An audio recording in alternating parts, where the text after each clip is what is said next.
Ustadz, manakala terjadi kelesuan, kefahaman karena merasa sudah ibu-ibu yang jadi nenek-nenek, sehingga komitmen bekerja sama hadir dalam majelis pembinaan, bagaimana mengingatkan konsekuensi baiat beramal bersama, atau ini sebagai saringan saja karena para suaminya pun mengabaikan.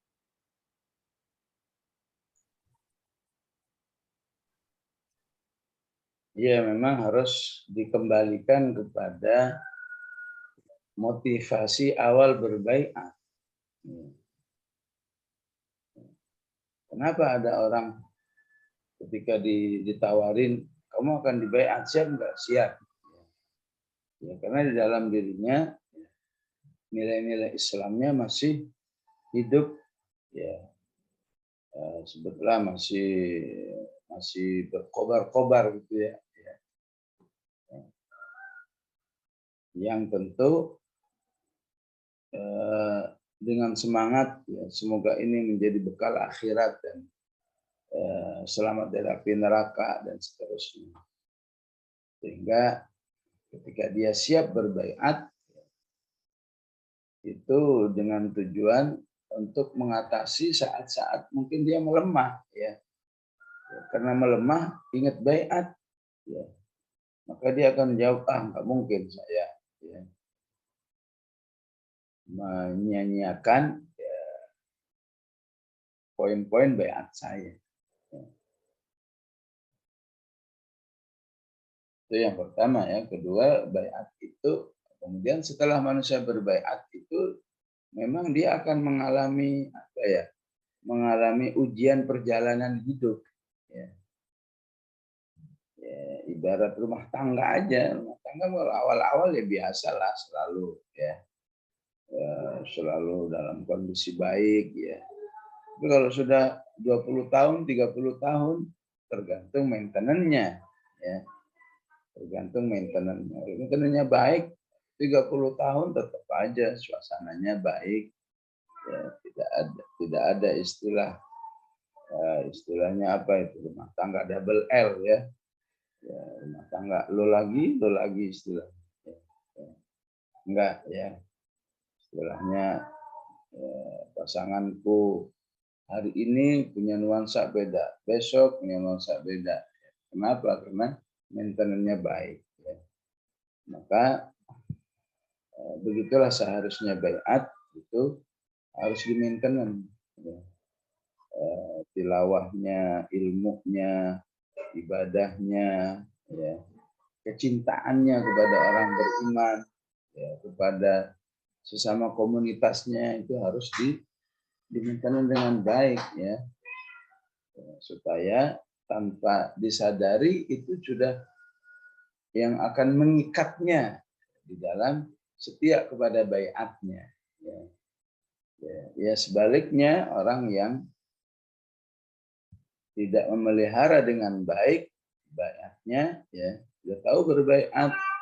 Salah satu poin berbaiat adalah bagaimana dirinya berjanji untuk terus mensolehkan dirinya, ya. Boro-boro meningkat atau boro-boro stabil gitu, yang ada kesalehannya menurun, ya sudah akhirnya merasa ngapain lagi berbaiat, ya. Karena dulu kan waktu berbaiat karena sudah semangat, ya.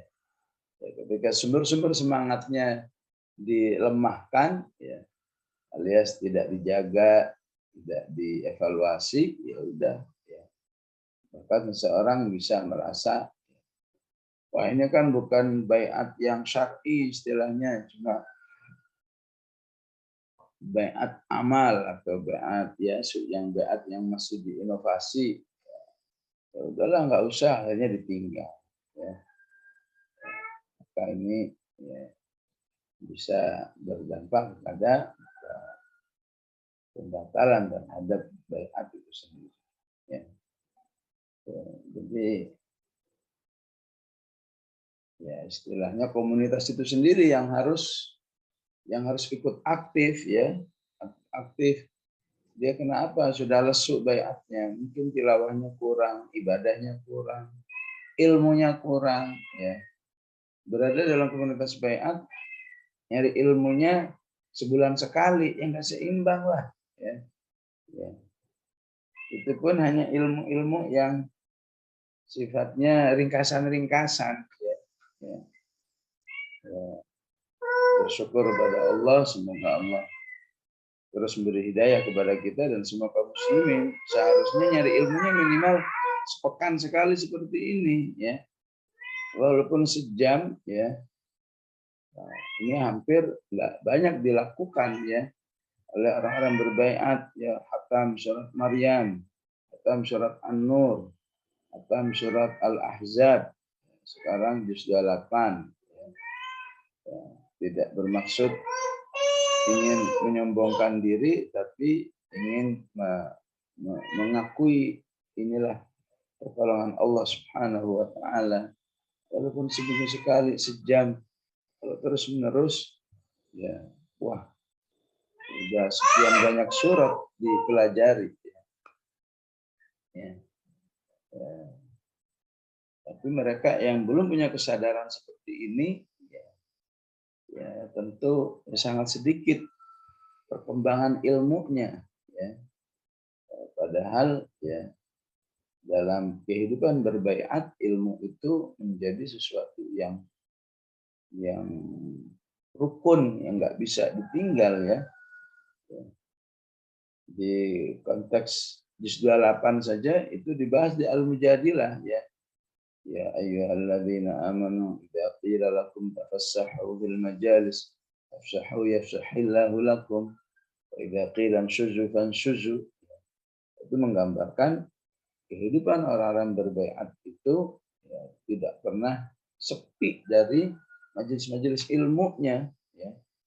Di ayat itu menunjukkan adanya suasana yang berdesak-desakan orang hanya untuk mencari ilmu. Ya. Kalau berdesak-desakan di mall semua orang juga bisa. Ya. Tapi berdesak-desakan di majelis ilmu, ya, ini menunjukkan adanya sebuah kesadaran bahwa ilmu bagi orang beriman itu sebuah rukun kehidupan, ya. Ibaratnya nggak mungkin hidup ini tanpa nasi, ya. Ya, maka orang beriman harus memahami nggak mungkin hidup, ya, tanpa ilmu, tanpa penambahan ilmu, karena majelis ilmu itu kalau tidak bersifat menambah, bersifat mengingatkan, ya, bersifat menyegarkan kembali. Ya, tema wala baro aja di 3 surat ini seakan-akan menjadi sebuah titik fokus utama, bahwa orang beriman itu nggak mungkin hidup tanpa wala dan bara. Wallahu a'lam. Jazakallah Ustaz. Baik, ada yang mau bertanya langsung Ustaz ke Ibu Lutfi? Silakan Ibu. Baik, jazakallah khairan atas kesempatannya. Bismillahirrahmanirrahim. Assalamualaikum warahmatullahi wabarakatuh. Izin bertanya Ustadz terkait dengan tadi, ya, ayat-ayat tentang bai'ah. Kalau kita lihat pada saat ini, gitu ya, itu kata-kata bai'ah itu seperti mempunyai konotasi yang istilahnya kurang terlalu baik, gitu ya, di masyarakat, dalam artian sering, gitu ya, bai'ah itu dikait-kaitkan dengan ini, ya, mungkin aliran-aliran tertentu, gitu ya, yang mereka cenderung eksklusif, bahkan mungkin ada, gitu ya, aturan-aturan syariat yang tidak dipenuhi, gitu ya, atau mungkin ada penyelewengan, gitu ya, dari aturan-aturan Islam, sehingga kadang-kadang ada semacam fobia, gitu ya, di masyarakat itu dengan kata-kata bai'ah, gitu ya. Itu yang tadi, ya, mengacunya kepada mungkin aliran-aliran yang menyimpang dan lain sebagainya. Termasuk juga ini, ya, sebagian pendapat masyarakat, gitu ya, yang mengatakan misalnya ketika tadi, ya, bahwa ketika kita berbaiat itu pastinya, gitu ya, ada konsekuensi adanya ketaatan, gitu ya, yang lebih, gitu ya, dibandingkan dengan orang yang tidak berbaiat. Kadang-kadang, gitu ya, kemudian sebagian masyarakat mengatakan nggak usah lebay lah gitu ya, sampai segitunya gitu ya taatnya misalnya gitu ya terkait dengan mungkin keputusan-keputusan apa gitu ya. Jadi menilai terlalu berlebihan gitu ya ketika kita berkomitmen gitu ya tentang suatu hal dan lain sebagainya. Nah, bagaimana ini ya menjembatani gitu ya kondisi seperti itu gitu ya sehingga masyarakat itu tidak terlalu tadi ya mungkin menilai berlebihan ataupun itu sesuatu yang menakutkan gitu ya kalau sudah terkait dengan masalah bai'ah ini yang kemudian apa yang perlu kita lakukan gitu ya untuk menghadapi kondisi ini, termasuk kemudian juga satu lagi Ustadz terkait dengan orang-orang yang memilih gitu ya untuk tidak mau gitu ya berbaiat karena merasa kurang siap gitu ya atau tidak mau gitu ya terikat gitu ya dengan tadi ya konsekuensi ketaatan, konsekuensi keistiqomahan dalam melakukan misalnya suatu hal dan lain sebagainya. Mohon penjelasannya. Jazakallah khairan. Assalamualaikum warahmatullahi wabarakatuh.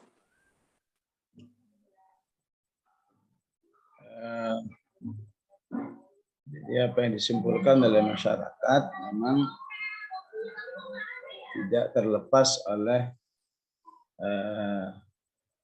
sikap-sikap oknum yang tidak punya ilmu berbaiat akhirnya merusak ya. Dan tidak sedikit syariat-syariat lain ya bukan baiat saja ya, syariat-syariat Islam yang menjadi tercoreng karena pelaksanaan yang kurang baik ya. Apakah bab poligami juga ya, nggak baiat saja, bagian pokoknya sama poligami itu udah wanti banget dah ya, nggak ada hormat-hormatnya kepada bahwa itu sebagai petunjuk Al-Quran ya. Oleh karena itu penting ya sebelum berbaiat manusia harus membekali diri dengan ilmu yang baik ya. Kemudian baiat itu muara akhirnya adalah pada hadis yang mengatakan la ta'ata li makhluqin fi ma'siyatil khaliq ya. Tidak boleh ada ketaatan jika ya isinya adalah bermaksiat kepada Allah ya. Jadi selama baiat itu berada koridor ini ya, maka pembaiat nggak perlu ya, nggak perlu istilahnya nggak perlu ragu-ragu ya, karena tidak mustahil karena takut diomongin orang ya, jadi takut berbaiat bisa salah ya, jadi berpegangnya bukan kepada omongan orang ya, tapi apa kata syariat di balik dia memberikan ketaatan itu ya. Kalau kata syariat udah baik, udah apapun orang ngomong ya sudah ya. Orang ngomong lebay, tapi secara syariat benar ya sudah ya. Misalnya di dalam baiat itu dia harus siap melaksanakan katakan amal-amal harian misalnya. Ya, harus ada tilawahnya, harus ada sholatnya, harus ada sholat jamaahnya, sholat malam dan seterusnya. Ya. Bisa jadi orang melihat lebih banget segitu aja harus, itu kan sunnah. Ya. Nah itulah pemahaman ketika dipahami dengan keilmuan yang sifatnya fiqhi. Ya. Orang berusaha untuk tiap hari salat malam, tiap hari tilawah lebih ya wajar karena dia pegangannya hanya secara fikih ya. Kan fikih mengatakan kalau nggak dilakukan juga nggak dosa ya. dilakukan dapat pahala, ditinggal dapat. Kenapa kamu segitu ngototnya? Nggak boleh ada hari ya, tanpa sholat malam, tanpa ya. Oh, kalau saya pendekatannya plus ya, bukan sekedar fikih saja, tapi pendekatan nilai-nilai keimanan ya, bahwa setiap hari yang sudah terlewati, kemarin Senin, kemarin Selasa, nggak balik lagi tuh Selasa. Maka saya tidak ingin Selasa yang tanpa sholat malam. Saya tidak ingin Selasa kemarin tanpa tilawah. Ya. Jadi ada pendekatan keimanan. Bahkan ada pendekatan janji setia kepada seseorang yang diyakini kebenarannya. Ya. Kalau saya tidak melakukan ini, berarti saya ya, melanggar kesetiaan kepada pembaiatnya. Begitu seharusnya dalam berbaiat. Ya. Betapapun demikian, ya, pembaiat juga tidak kaku ya, tidak misalnya orang hari ini nggak tilawah, wah kamu sudah melanggar baiat, kan enggak gitu juga. Ya. Jadi tetap dengan pengingatan alami aja, ya, ayo kita tilawah supaya hidup kita begini, bukan berarti dikit-dikit orang langsung dianggap menjadi pelanggar baiatnya. Ya. Ya. Ya intinya memang ketika Islam itu difahami dengan baik, insya Allah dalam hal apa saja akan berada dalam koridor yang baik. Ya. Tidak setiap apa kata orang itu ya harus selalu dikhawatirkan ya. Karena itu Allah mengingatkan wala tuti aktsara man fil ard ya. Atau in tuti aktsara man fil ard yudilluka an sabilillah. Kalau agama ini ya apa dikit-dikit harus mengikuti apa kata orang ya. Kata orang ini enggak bagus, kata orang ini enggak bagus, bisa kamu sesat ya. Walaupun dalam kadar tertentu boleh ya kata orang itu dipertimbangkan. Perkataannya benar enggak ya. Karena kalau enggak benar tapi kita mengikutinya berarti kita berada dalam kondisi keimanan yang belum baik. Ya, karena keimanan yang baik harus siap. Kalau itu sudah baik, apapun kata orang, kita harus tetap menjalankannya. Ya. Istilahnya yujahiduna fi sabilillah wa la yakhafuna laumata laim. Baik, Allahu a'lam. Jazakallah Ustaz. Masih bisa satu pertanyaan lagi atau sudah selesai Ustaz?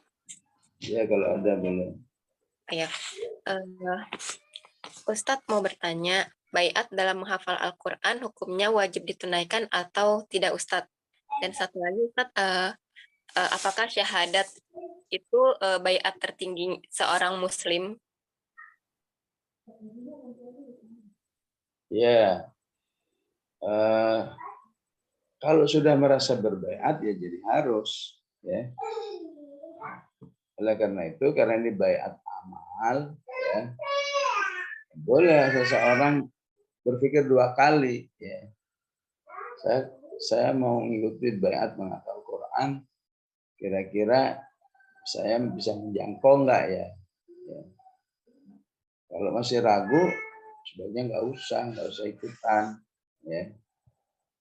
Karena itu baiat amal. Tapi kalau saya kalau nggak berbaiat, saya bisa enaknya sendiri. Kalau lagi nggak siap, ya udah nggak siap. Karena ya, berbaiat itu pada hakikatnya berjanji kepada Allah, ya, dan berjanji kepada orang beriman yang diwalai, ya, yang diyakini sebagai apa? Sebagai koordinator pelaksanaan ketaatan itu sendiri, insya Allah. Jadi kalau nggak siap, ya nggak apa-apa, nggak berbaiat, karena itu sifatnya hanya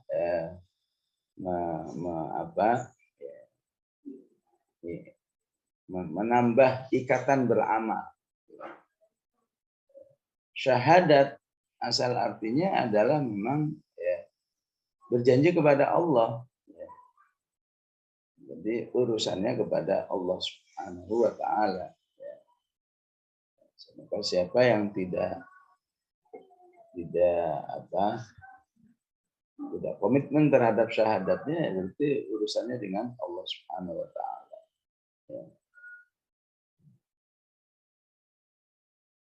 Di zaman sekarang, baiat bersyahadat itu tidak memiliki konsekuensi yang otomatis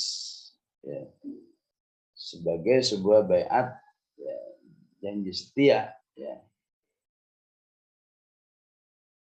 Karena itu beda di zaman sahabat, kalau sudah bersyahadat itu otomatis berarti bermakna dukungan.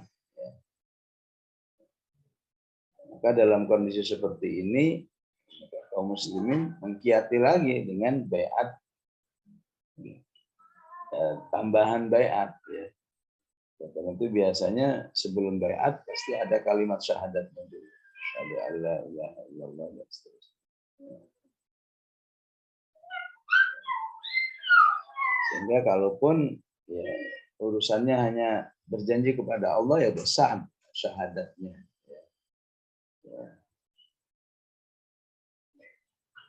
Baik, seperti itu. Allah